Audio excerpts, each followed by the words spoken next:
Hello, जय Hind students. आज हम लोग इलेक्ट्रोमैग्नेटिज्म में बायो-सेवर्ट लॉ का थर्ड एप्लीकेशन हम लोग पढ़ने जा रहे हैं, जो आपका हेडिंग है धारावाहिक कुंडली के अक्ष पर चुंबकीय क्षेत्र तीव्रता का मान magnetic field intensity eight the axis of current carrying circular coil. ये तुम्हारा कॉइल है सर, इसमें मान लो कितना टर्न्स है एंड वही सब बात इसमें लिखा हुआ है। इसका रेडियस कितना है तुम्हारा, बताओ कितना है तुम्हारा। इसका रेडियस है r है, ठीक है। इसके एक्सिस पर हमें क्या निकालना है, मैग्नेटिक फील्ड इंटेंसिटी। इसके एक्सिस पर मान लो ये पॉइंट तुम्हारा क्या है, P है। इसका जो डिस्टेंस है इसके सेंटर से वो कितना है तुम्हारा, x है। और यहाँ एक स्मॉल एलिमेंट लिए जिसके कारण हम मैग्नेटिक फील्ड यहाँ पर निकाल रहे हैं। और लास्ट क्लास में तुमको बताए थे r और मैग्नेटिक फील्ड का जो होगा, स्मॉल एलिमेंट अगर तुम dl लिए हो, क्या लिए हो, dl ना, और ये मान लो पॉइंट क्या है m और ये पॉइंट क्या है n। तो यहाँ स्मॉल एलिमेंट के कारण जो मैग्नेटिक फील्ड होगा वो क्या होगा तुम्हारा, dB होगा। ओके, ये दोनों के बीच कितना डिग्री है, 90 डिग्री। अब अगर हम यहाँ पर दिखाएं, क्या दिखाएं सर, यहाँ पर अब अगर हम दिखाएं कि ये मेरा कौन एक्सिस है सर,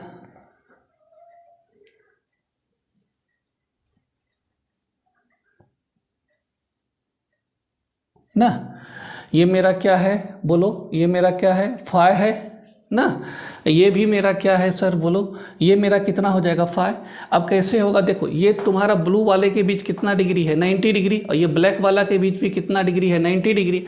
अगर ये तुम्हारा फाई है तो ये जो तुम्हारा है कितना होगा, 90 माइनस क्या होगा, फाई। ये दोनों के बीच भी 90 है और ये दोनों के बीच भी 90 है, तो ये वाला एंगल कितना बचेगा, तो ये दोनों के बीच भी तुम्हारा कितना है, देखो ध्यान से, तो 90, ये सब 9/10 का बात है। तो 90 में 90 माइनस 5 जब करोगे, माइनस करोगे 90 में 90 माइनस 5, तो तुम्हारा क्या बचेगा, प्लस 5। तो इसका मतलब है कि ये एंगल तुम्हारा कितना रहेगा, 5 रहेगा ना। तो अब मान लो ये dB का दो कंपोनेंट हो जाएगा, एक हो जाएगा ये मान लो तुम्हारा क्या, dB2, और ये इधर चला जाएगा कितना, dB1 ना, dB1। और जहाँ एंगल होता है वहाँ क्या लिखते हैं, कॉस, और यहाँ क्या हो जाएगा, साइन हो जाएगा। वो सब बात जिसको हम लोग बोलते हैं रिसोल्यूशन ऑफ वेक्टर, सदिश का वियोजन। उसी तरह से यहाँ पर अगर हम तो छोटा सा एलिमेंट लेते हैं तो ये तुम्हारा पॉइंट क्या, ये तुम्हारा डिस्टेंस क्या हो जाएगा, r। ये तुम्हारा यहाँ पर भी मैग्नेटिक फील्ड क्या हो जाएगा तुम्हारा, dB। वही सेम सिचुएशन होगा, ये भी तुम्हारा फाई होगा और ये भी तुम्हारा क्या होगा, फाई। ये तुम्हारा क्या होगा, dB2, और ये तुम्हारा क्या हो जाएगा, dB1 ना। और जब तुम देख रहे हो कि स्मॉल एलिमेंट लेंथ भी हम क्या ले रहे हैं, बराबर बराबर, क्या ले रहे हैं, बराबर बराबर, और डिस्टेंस भी तुम्हारा बराबर, तो dB दोनों का वैल्यू बराबर होगा, तो dB2 भी बराबर होगा, dB1 भी क्या होगा, बराबर होगा। ये दोनों एक दूसरे के अपोजिट है तो इसका रिजल्ट क्या हो जाएगा, 0। और ये दोनों ये सभी एक डायरेक्शन में होगा तो इसका रिजल्ट हो जाएगा B। तो ये dB1 को जब हम इंटीग्रेट कर देंगे तो हमको क्या मिल जाएगा, रिजल्टेंट मैग्नेटिक फील्ड इंटेंसिटी।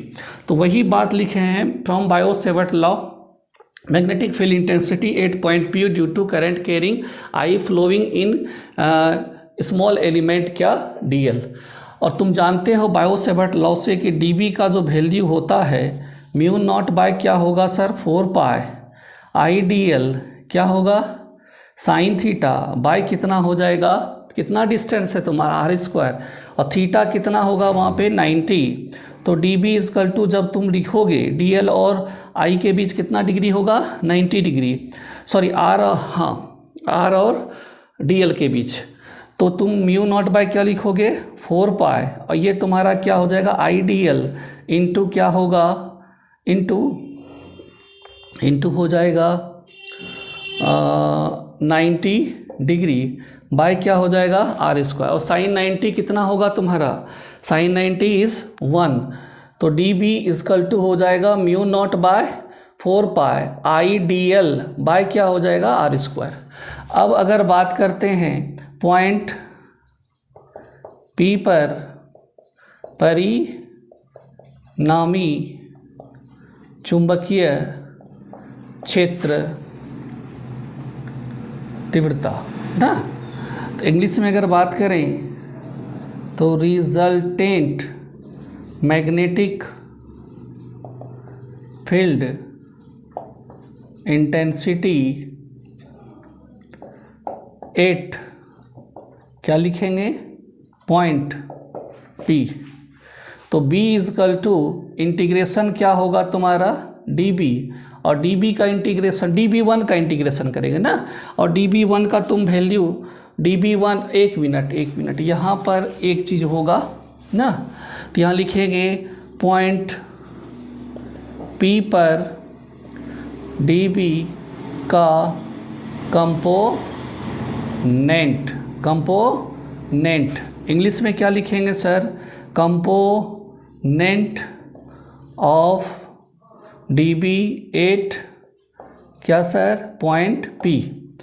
तो तुम dB1 इजकल टू क्या लिखोगे dB cos, dB1 is equal to हो जाएगा dB क्या होगा तुम्हारा साइन फाई, ये सब वेक्टर में है dB साइन फाई, यहाँ ये dB है तो ये dB1 के बदले हो जाएगा sine phi dB sine phi, और यहाँ एंगल है तो क्या हो जाएगा dB cos फाई। तो अब dB2 के बदले तुम क्या लिखोगे dB क्या सर बोलिएगा cos फाई ना। इसको उतारो, उसके बाद हम जस्ट देखते हैं। अब हम लोग क्या करेंगे, यहाँ लिखने जा रहे हैं resultant magnetic field intensity 8 point P ना। तो यहाँ लिखेंगे सर पॉइंट P पर परिणामी चुंबकीय क्षेत्र क्या सर जी तीव्रता, B इजकल टू dB का क्या कर देंगे इंटीग्रेशन कर देंगे, किसका इंटीग्रेशन करेंगे dB1 का। क्यों इंटीग्रेशन करेंगे, क्योंकि रिजल्ट B का dB1 को इंटीग्रेशन करने पर मिलेगा, ये दोनों एक दूसरे के अपोजिट है तो क्या हो जाएगा 0, और दोनों का वैल्यू भी बराबर होने के कारण होगा। तो तुम dB1 का वैल्यू लिख दो, dB1 इजकल टू क्या निकाले हो इंटीग्रेशन में dB इंटू क्या लिखे हो साइन फाई ना।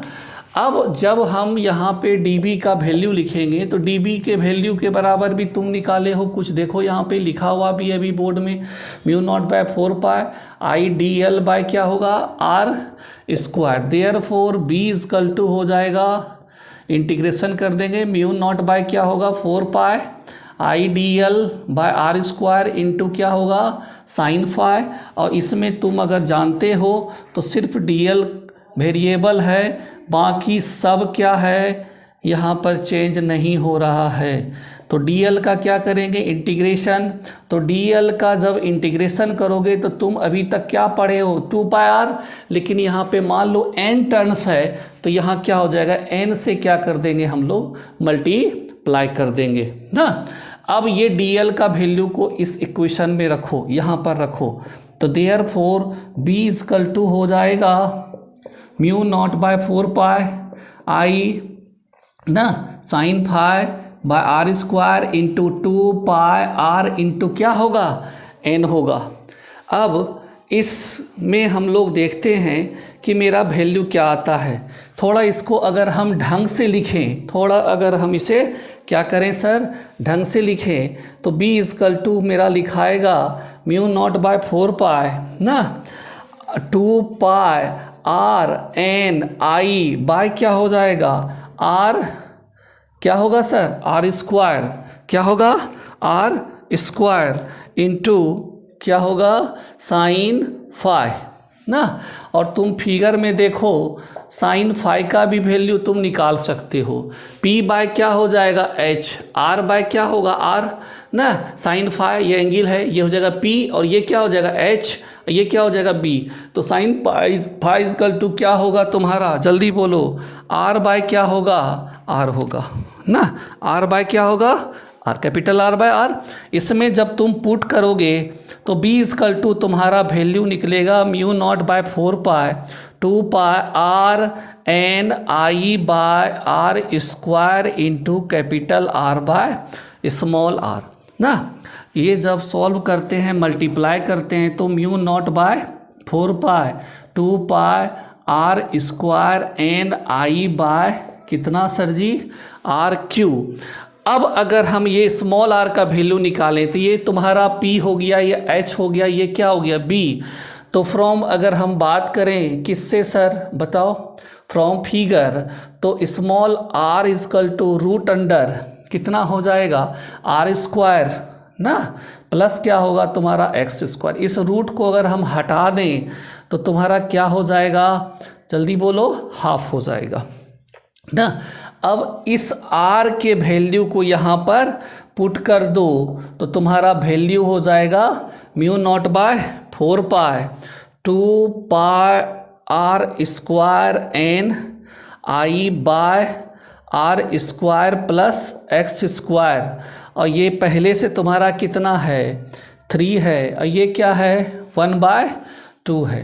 तो b इजकल टू तुम्हारा फॉर्मूला हो जाएगा mu naught by 4 pi 2 pi r square N I ना, N I by r square into plus x square, और टोटल पर क्या हो जाएगा तुम्हारा 3/2। ये तुम्हारा मैग्नेटिक फील्ड निकला at the axis of circular coil. Figure देखने से बच्चे लोग डर जाते हैं, लेकिन बहुत आसान है, मैथ की तरह से है। फिर से बता देते हैं, b का वैल्यू db1 को इंटीग्रेट करने के कारण आएगा, क्योंकि सभी रिजल्ट इधर तरफ इस तरफ जा रहा है। ये दोनों का वैल्यू क्या हो जाएगा, बराबर है, एक दूसरे के अपोजिट है, तो मेरा 0 हो जाएगा। इस तरह का और भी db1 और db2 होगा। अब तुम्हारा db1 को db साइन फाई लिखे, जो तुम अभी पढ़े हो, इसका वैल्यू यहाँ पुट किए, सबको बाहर कर दिए, dl का इंटीग्रेशन l होगा, और l इक्वल टू कितना होगा 2 पाई r होगा। लेंथ हो जाएगा एक तरह से कॉइल का पूरा, और यहाँ n टर्न्स है तो कितना हो जाएगा 2 पाई r n से क्या कर देंगे मल्टीप्लाई। इस वैल्यू को यहाँ पर हम रखने के बाद हम इसको थोड़ा सा एडजस्ट कर दिए, 2 पाई r n i को एक साथ लिख दीजिए, साइन फाई को इधर कर दिए। साइन फाई का वैल्यू को यहाँ से हम लोग क्या कर लिए, गेन कर लिए, r बाय क्या हो गया r। इसको जब यहाँ पुट किए तो यहाँ क्या हो गया r3, ये क्या हो गया कैपिटल R स्क्वायर हो गया। फ्रॉम फिगर तुम देखते हो कि small r equal to this square plus this square ना, पर कितना सर हाफ हो जाएगा। b इक्वल टू जब इस r को यहाँ पर रखोगे तो कितना हो जाएगा 3 इंटू हाफ, कितना हो जाएगा 3/2 हो जाएगा। तो ये तुम्हारा क्या हुआ अभी, resultant magnetic field intensity eight the axis of circular current carrying coil ना। तो ये सब तुम्हारा बायो सेवर्ट लॉ के साथ जोड़ के दे सकता है सवाल। अब हम लोग पढ़ेंगे एम्पियर सर्किटल लॉ, थोड़ा इसको लिखो।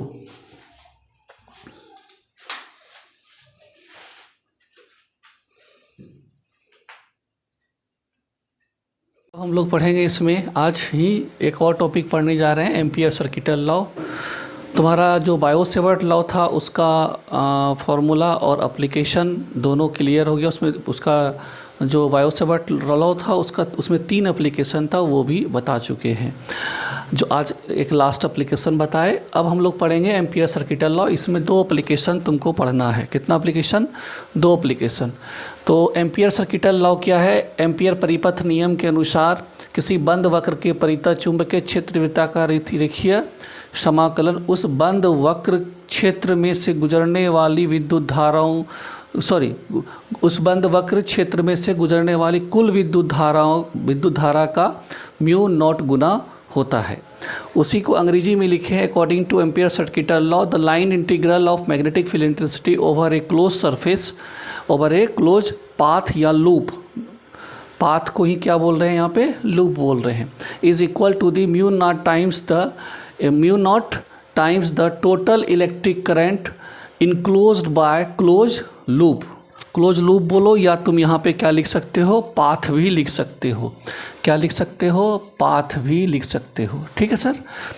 अब अकॉर्डिंग टू अगर हम डिफिनेशन इस फार्मूला को लिखें तो क्या कह रहा है सर, मैग्नेटिक फील्ड इंटेंसिटी जो है ना, मैग्नेटिक फील्ड इंटेंसिटी चुंबकीय क्षेत्र तीव्रता का रेखीय समाकलन। रेखीय समाकलन मतलब लेंथ का क्या सर, इंटीग्रेशन ना।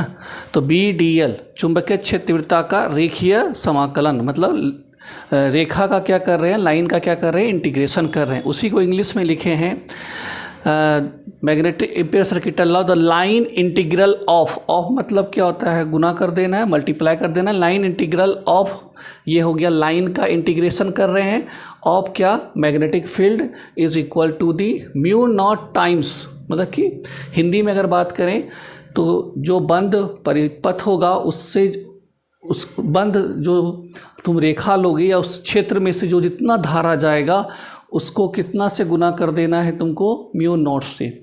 इंग्लिश में अगर बात करें तो जो तुम क्लोज लूप या पाथ लोगे उसके फील्ड से, उसके अंदर से जितना भी टोटल करंट फ्लो करेगा उसको कितना से मल्टीप्लाई कर देंगे हम लोग, म्यू नॉट से ना। तो ये मान लो तुम्हारा आई क्या है, तुम्हारा यहाँ पे टोटल इलेक्ट्रिक क्या है, करंट है, जिसको हिंदी में क्या बोलते हो, कुल विद्युत धारा। यहाँ लिख सकते हो, इसको क्या लिख सकते हो, कुल विद्युत धारा ना।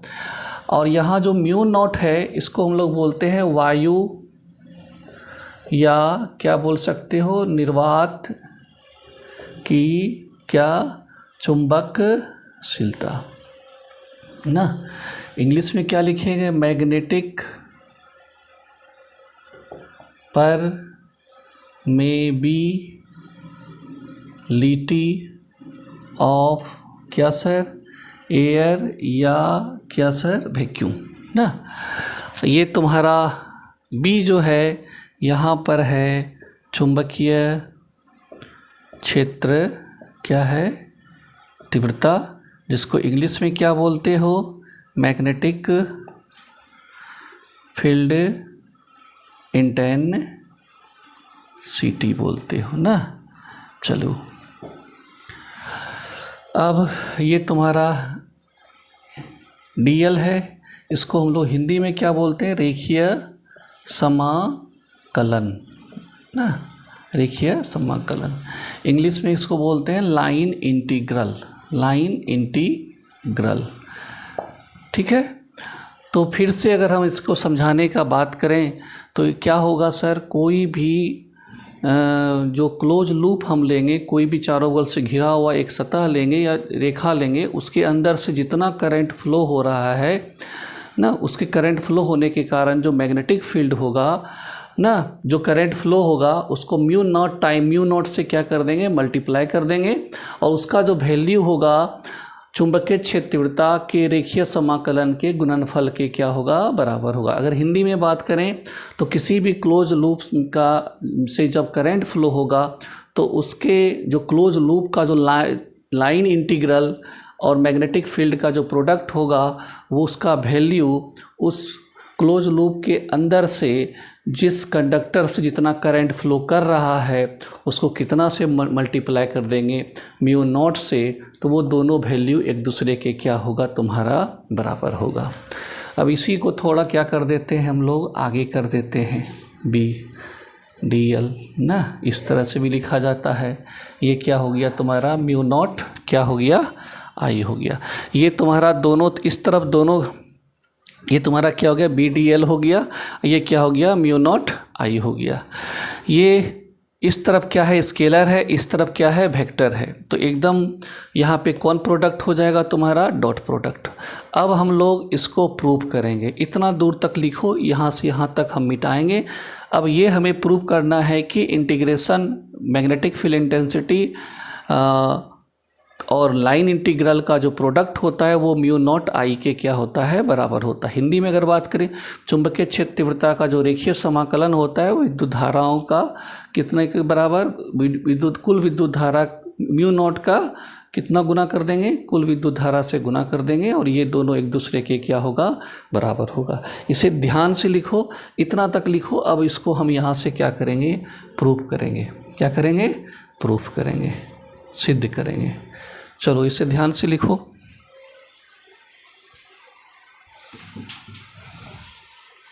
अब उसी को हम लोग क्या कर रहे हैं, यहाँ पे प्रूफ करने जा रहे हैं। तो मान लो कोई एक कंडक्टर है जिसका, मान लो ये तुम्हारा एक्स वाई एक कंडक्टर है, स्ट्रेट कंडक्टर है, बहुत ज़्यादा लॉन्ग कंडक्टर है। इसमें करंट तुम्हारा कितना फ्लो हो रहा है, आई हो रहा है। तो हम एक काम करेंगे कि इसके चारों तरफ एक आर रेडियस का क्लोज लूप या क्लोज लाइन का हम एक इमेजिन किए, किससे एक इमेजिन किए कि ये वायर है, इसके चारों तरफ एक क्लोज लूप का हम इमेजिन किए, एक बंद वक्र रेखा का एक कल्पना किए। ओके, तो अब मान लो उसका रेडियस तुम्हारा कितना है, आर है, और उसका सेंटर कौन हो गया, सेंटर हो गया कंडक्टर। सेंटर क्या हो गया, कंडक्टर। मान लो ये कंडक्टर, इसके चारों तरफ क्या है, एक आर रेडियस का हम एक क्लोज लूप का इमेजिन किए। अब इसके कारण हमको यहाँ पर मैग्नेटिक फील्ड जो होगा, जैसे कि मान लो ये मेरा कंडक्टर है, ये हो गया करंट का डायरेक्शन, जो ये मेरा उंगली है मुड़ा हुआ, ये हो जाएगा मैग्नेटिक फील्ड का डायरेक्शन। ओके, तो अब यहाँ ध्यान देना, ये तुम्हारा यहाँ पर मान लो मैग्नेटिक फील्ड का जो डायरेक्शन होगा इस तरफ होगा ना, ये होगा। और यहाँ पर अगर तुम स्मॉल लेंथ लेते हो, छोटा सा अगर लेंथ लेते हो, तो उसका भी डीएल का भी जो डायरेक्शन होगा इसी तरफ होगा, इसी तरफ होगा जिधर मैग्नेटिक फील्ड है। क्योंकि वेक्टर को जब भी कहीं पर हम लोग रिप्रेजेंट करते हैं, या मैग्नेटिक फील्ड कोई भी वेक्टर क्वांटिटी हो, वो एक टेंजेंट लाइन की तरह वहाँ पे होता है, एक स्पर्श रेखा की तरह होता है। तो यहाँ पे थीटा इजकल टू कितना हो जाएगा तुम्हारा, बोलो कितना हो जाएगा, 0 डिग्री। तो वही सब बात यहाँ पर लिखे हैं। मान लो ये कंडक्टर है, इसमें करंट कितना फ्लो हो रहा है, आई, ये एक्स है और ये वाई है। इस एप्लीकेशन में, इसमें इस एम्पियर सर्किटल लॉ में हम जो फर्स्ट एप्लीकेशन पढ़े थे बायो सेवर्ट लॉ का, उसमें जो फर्स्ट केस पढ़े थे उसका यहाँ पर यूज़ होगा, जहाँ अल्फ़ा 1 और अल्फ़ा 2 दोनों कितना डिग्री था तुम्हारा, कितना था, 90 डिग्री था। तो वही सब बात लिखे। माना कि एक लंबे तार एक्स वाई में विद्युत धारा कितना प्रवाहित हो रहा है, आई हो रहा है। चालक को केंद्र मानकर, इसको हम क्या मान लिए, सेंटर मान लिए। एक आर रेडियस, क्या सर, एक आर रेडियस का एक क्लोज लूप या क्लोज वक्र रेखा का हम, वृत्तीय रेखा का हम एक कल्पना किए। उसी को लिखे इंग्लिश में, let the electric current I flowing through a long straight wire ना, लॉन्ग वायर स्ट्रेट वायर या लॉन्ग वायर एक्स वाई। फिर उसके बाद considering the conductor as a centre, हम मान रहे हैं कि ये जो कंडक्टर है एक तरह से सेंटर है। किसके लिए sir, imagine a circular path of radius R. ये जो आपने जो कल्पना किया है उसके लिए ये जो कंडक्टर है वो क्या है सर, सेंटर है। अब हम लोग इसको प्रूव करने जा रहे हैं कि म्यू नॉट आई होगा कि नहीं होगा। तो अकॉर्डिंग टू क्या sir, ampere circuital law, Hindi में बात करें तो एम्पियर परिपथ नियम के अनुसार, तो तुम्हारा बी फॉर्मूला तो मेन ये है डीएल ना। अगर तुम इसको बाहर कर देते हो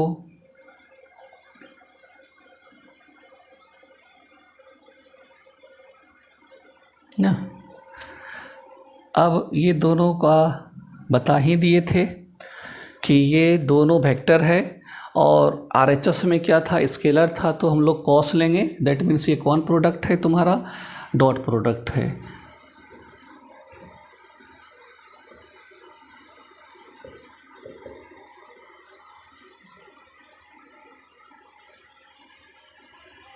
वहाँ थीटा कितना डिग्री है, 0 डिग्री ना।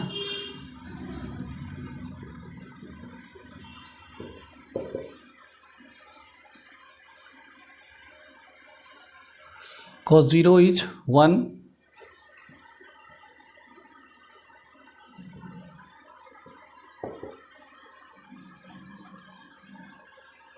ना। इसके बाद हम लोग यहाँ पर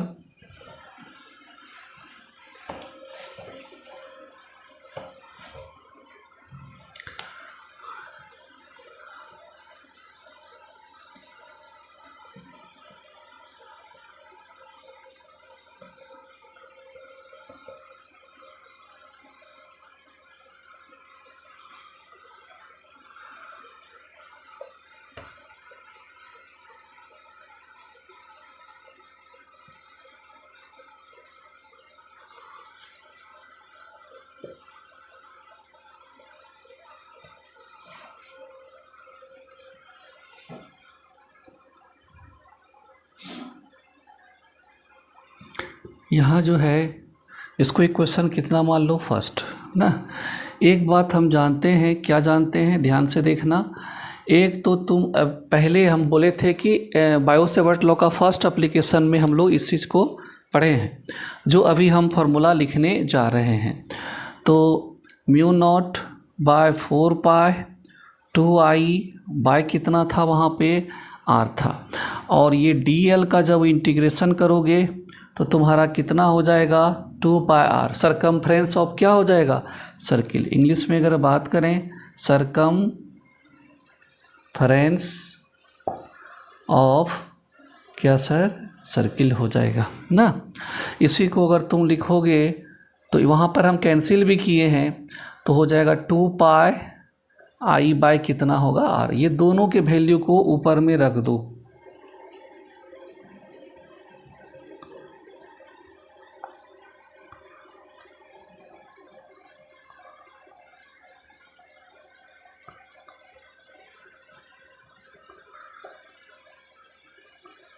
इसको रखो। जब रखोगे यहाँ पर तो फिगर तो बना चुके होगे तुम लोग ना।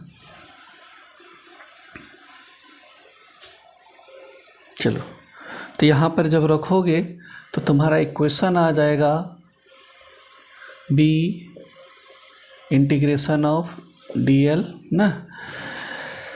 b का वैल्यू कितना निकाले हो यहाँ पे, mu naught 2 pi i by r, और dl का इंटीग्रेशन का 2 पाई r ना। यहाँ पे रखेंगे इसका वैल्यू, तो 2 पाई r। तो तुम्हारा ये कैंसिल हो गया। तो तुमको प्रूव क्या करना था, mu naught into total current, mu naught into total current. तो ये क्या हुआ sir, ampere circuital law. Exam में इस तरह से आ सकता है कि एम्पियर सर्किटल लॉ क्या है, what is ampere circuital law, prove it, इसे क्या करें, सिद्ध करें। इस तरह से भी आता है, ये लॉन्ग में आता है। ये सब क्वेश्चन थोड़ा इंपॉर्टेंट है एकदम, इसमें कोई नंबर कटने का चांस नहीं रहता है। तो इसको ध्यान से देखो, आज यहीं तक रहने देते हैं और ध्यान से प्रॉपरली नोट्स बनाते जाओ। तो आज यहीं तक रहने देते हैं। आज तुम्हारा बायो-सेवर्ट लॉ का जितना भी एप्लीकेशन था वो कंप्लीट हो गया, और हम लोग एक नया फार्मूला पढ़े, एम्पियर सर्किटल लॉ। ये लॉन्ग में भी आता है, और ये आता है कैसे, ध्यान से सुनना। What is ampere circuital law, prove it, ampere परिपथ नियम क्या है, इसे सिद्ध करें। कभी कभी इसका एप्लीकेशन भी आता है, इसका 2 एप्लीकेशन पढ़ना है, जो हम लोग नेक्स्ट क्लास में दोनों एप्लीकेशन हम लोग एक ही साथ पढ़ लेंगे। और इसके बाद हम लोग पढ़ेंगे लॉरेंज फोर्स। तो ये ध्यान से पढ़ते जाओ। आज इतने तक रहने देते हैं। जय हिंद।